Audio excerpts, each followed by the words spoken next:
be honest. I'm gonna be so honest. I've never negotiated my salary up until 2022. Like literally, I would just say, okay, this is what you're offering me. All right. Two truths and a lie. I closed my business. I'm a full-time 9-to-5er and annually I earn 7 figures. Have you figured out the lie? Well, throughout my career journey, I've received so much advice. Some of it makes sense, but some of it is garbage. And I've learned in my journey how important it is to have this superpower, being career smart, so that I can draw closer to my professional goals uninhibited by other people's vision of me. If you want to nurture that superpower inside of you, come reason with Ash about being career smart. And you're back for another episode of Reason with Ash Career Smart. Now, I'm going to be honest with you, this will be the final video in this series because at the time that I'm recording it, it's close to Christmas 2022. And this brain is shutting down. It's getting into holiday mode, as it should be, right? I really hope you enjoyed the series. It was short, but I know it is quite valuable and it's timeless information that we share here at Reason with Ash. So in this video, we're going to be talking about how you can get more money in your pocket. So if you have been made a job offer recently and you think you could get more money, more benefits, and just a better offer, stay for this video, right? Watch till the end. Now, I am no expert in this area of salary negotiation, right? I'm going to be honest. This year, 2022, is the year that I learned about salary negotiation. I usually just accept whatever job offer I made. Don't look at me. But I've learned that you can literally negotiate whatever compensation package a company have put forward to you, whether or not you are being offered an employee contract or an independent contractor contract, right? Now, the person who will be assisting me to have this conversation with you is none other than Danielle Stewart, and she's a conflict management and employee relations specialist with more than 15 years of professional experience in conflict resolution, legal team management, labor relation, mediation and relationship management, employee training, employer training, and professional development. Danielle was one of my former HR managers, and I'm going to be honest with you. She's one of the best I've come across in Jamaica. When you talk about fear, when you talk about ensuring that whatever practice goes in line with the Jamaican law, and when you talk about advocating for the rights of the employee, Danielle Stewart, I'm telling you about that lady. From the interview, when I sat in that interview with Danielle, in a spirit just text Maddie. Well, it's not only spirit tech, she's knowledgeable and she also has the experience to share with regards to salary negotiation. So take out your pen and paper or save this video, subscribe to this channel so that the next job offer you receive, you will adequately negotiate the terms so it's in your favor. I mean, it's in the company's favor, though, but it should also be in your favor. Over to you, Danielle. The first thing that I'm going to ask you is, why should we negotiate at all? Why should we negotiate a job offer? If you don't negotiate, you're going to basically accept what is being given to you. So you might not get, what's important to you. A lot of people, when they think of negotiations, they tend to think about just the monetary aspect of it. Think about the salary and what you're going to get in your hand. There are other things to negotiate. So negotiations, I think, take a different turn at each point in your life. When you're young and you want to get a job because you want the experience, willing to take what is being offered. But when you are more mature in your professional journey, and you spent a little time in, then you start to recognize the nuances of the particular job. And the nuances might not be about money. It might be about, like for me, for HR, it's such a high burnout area that no matter how much you're paying me, I need a certain amount of days in terms of vacation to be able to reset, because people come with a ton of problems and emotional stuff. And so start to recognize what your profession requires of you.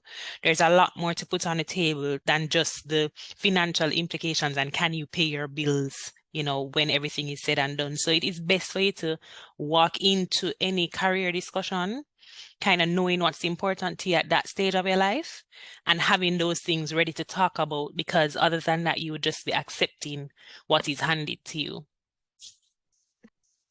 And basically trying to work your way around that.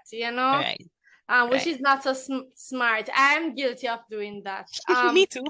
So who decides who is negotiable? Well, based on what you're saying, the candidate will have to know exactly what they can offer, right? It's twofold. It's a little onion conversation, this one. So the candidate has to come in knowing what they are worth. Yes, because no matter what stage you are, no matter what position you hold, there's a certain value. Your eye might have a particular value if you're like a graphic artist and so on. Maybe you don't think of yourself as a creative director, but your eye and the campaigns you've worked on mean something. So you have to go in knowing what that eye is worth, despite what the job is that you're applying for. On the other hand, the hiring manager and HR have to know what the job is valued at, what the business can sustain, and HR also has to come into the room with negotiation wiggle room. So they might know that the job is cost at this to this range, but they have a little wiggle room for the right candidate, or they can offer these benefits additionally for the right candidate. Like some people might offer a little flex time or remote work possibilities or whatever for the right candidate. So it's on both ends. But if you don't go in knowing what you are worth, knowing what the job is valued at, like what the market demands for that job, then a lot of times you will meet up on some very shrewd negotiators who are not negotiating in your interest, but in their interest. And sometimes they will come down to the bottom line, which is dollars and cents. So you have to go in knowing. Be honest, I'm gonna be so honest. I've never negotiated my salary up until 2022. Like literally, I would just say, okay, this is what you're offering me. All right. Right. But I mean, the pandemic has taught me so much. Like, I cannot joke. So it's not even the salary only. It's Correct. also the work hours and the benefits and all of that. My question is, say for instance, what they're offering you in terms of a salary is good, but you don't get benefits per se. Is there a best way to start that conversation? Yeah, you start a conversation by asking them what benefits are there, if any, and if there are none, is there a stipend for those benefits? So for example, there are some people who may work from home. I've dealt with a lot of independent contractors and they may be working from home.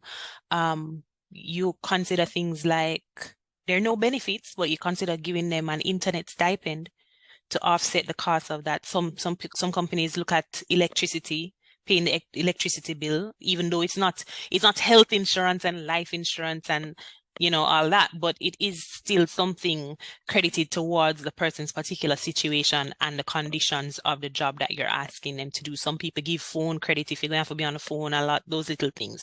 So it is starting out with what is there, and if nothing is there, what are you open to? Which is again why I say you have to know what the job is. Once you start really deepening your professional understanding, this job going to take X amount of calls per day, and you are the technocrat. So I expect that you as a technocrat, even if you are a customer service agent, you know what handle time is, you know how long you're going to be on the phone, you know all of those things. I expect that you're coming now to say, I know what the job is valued, I know the things that come with it, I know the nuances, and so these are the things that I need to be able to perform efficiently, even if they aren't benefits, so to speak, for me. These are benefits for you, the company, to get the job done to, the ultimate performance. Let's go back to that creative director example. So this person has worked as a creative director, right? Maybe for like a big company, so they were getting benefits. They were an employee. They was an employee contract, but maybe in this new role they are an independent contractor. And I've known a number of people who are independent contractors. How can an independent contractor know? They don't usually offer them certain benefits that an employee would get. How would you basically pitch it to the company to say, all right, I think I deserve, maybe you can help me offset the cost of health insurance? I don't know. Okay. How do you do that? So the thing is, when organizations are using independent contractors, a lot of organizations use that term incorrectly, right? So we say independent contractor because we want to give them a contract that expires at a certain point, probably, and a contract that does not put the onus on us, the employer, right? But in truth, there's a lot of nuance to that as well. So if I'm still controlling your hours of work, where you work, what tools you use, etc., the courts can determine, let me put it that way, the court can determine whether or not you are an independent contractor or an employee, right? However, as you know, a lot of organizations have been coming to Jamaica, especially in the business process outsourcing, knowledge outsourcing type of environment. And because they don't necessarily want to have to come and set up shop in Jamaica and they want ease of doing business, they use the independent contractor agreement to govern the relationship. So it's a way around a lot of challenges because, setting up in Jamaica is not the easiest thing to do. And if your business is new, you don't necessarily want to make that big investment and not be sure of how it's going to go. So some people start that way to test the waters. Now, if that is being offered to you, which it has been offered to me and I have accepted knowing all of those things, right? Sometimes you can't go in saying, I need this benefit, because for them to offer you the benefit erodes the value of the independent contractor agreement. Yes. But what you can do is you can look at what you're going to receive at the end of the day. Right? And you can look at the value of what you're going to receive at the end of the day to determine if at the end of the day, with this cash in hand, I can pay my bills, but I can also have a little bit, to cover health, etc. And then there are a number of organizations, for example, I've been just talking to First Care Insurance. First Care is now offering insurance for independent contractors, self-employed people, retired people, all of those people. So you would want to talk to a First Care and find out how much would it cost me to pay for my insurance every month. And then you want to make sure that after the bills are covered, you have that amount. How much it going to cost me to go to the gym? And you have that covered. So if your miscellaneous is another 25,000, 30,000 gas, if you understand, then you negotiate for what you want plus your additional miscellaneous money. Now, you don't necessarily have to call that money insurance or benefits or anything, but you just making sure that you have that buffer so that you can facilitate those things for yourself. I love that. So you have to do your research before you go into the negotiations. When should a candidate walk away from a salary negotiation? Not going anywhere, and people are being very shrewd, as you said. When should they walk away? Okay, so that no, I'd say is so relative, so subjective to the situation. Very early on in my journey, I learned to be very true to myself. So self-awareness is something that you have to go in with. You could go into a negotiation and they could be offering you all the money in the world. If you are a Rastafarian and they're telling you to cut off your hair, be true to yourself. But you have to go in knowing what is an absolutely not. I am not doing this. This is considered selling my soul.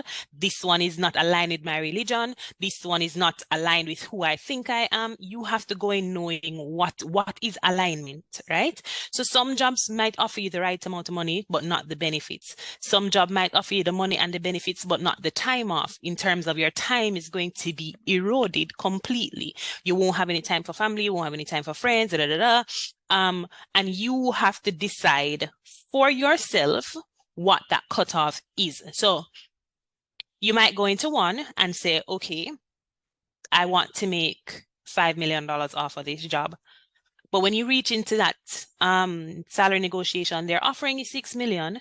The person who is the hiring manager is the person who's going to be your direct reporting relationship. And you already have identified in the course of the process that you and this person are not aligned. So are you going to take that 6 million knowing well in your belly bottom? You have to know in negotiation, in your belly bottom, you know well, say, you know, say me and this person don't look like we have the same values.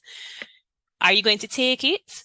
Because you have to take it and consider now that you're going to be stuck with that, even though you got more than the 5 million you went in for. So it's not so much about when to walk away. It is so much about self-awareness, about what is important to you, and listening to your gut. Is it possible for negotiation to be stretched out? Because from my experience, it took about 2 weeks. Is that too long? Man, that is not long. That's not actually long. So when you're on the HR end now, everything seems like it takes forever.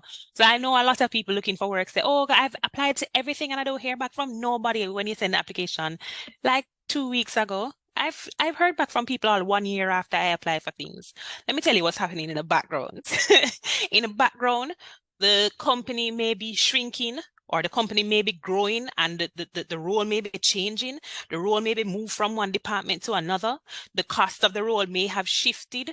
Inflation may have affected things. You know, there's just so much going on now that in the middle of a process, you might have to go back to the drawing board and go, oh, you know, this role need a little something else, or the person this role reports to has now resigned or has retired and we actually need a manager.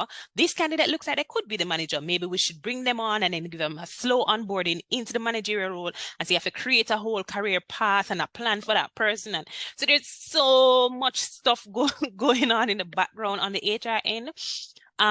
It is good for the recruitment person to actually communicate with the candidate. So for example, that's happening to me right now. Talked to a candidate 2 months ago, but this is in a new jurisdiction. We're not sure what we're doing in the jurisdiction yet. We've had setbacks, and so, you know, we're trying to figure it out. While we might like her, we still have to figure it out along the way. It's important for the recruiter to communicate with the candidate and say, we're still evaluating some things. Please allow us a week to get back to you, or 2 weeks to get back to you, or whatever. But sometimes it just doesn't go like that. So it's not always that the person is ghosting you. It's not always that the person just don't want to answer you, or that the negotiation is going sour. Sometimes that stall is actually to your benefit, because that stall could be them trying to do something better. Wow, thank you so much, Danielle. This was so helpful. So helpful. No worries.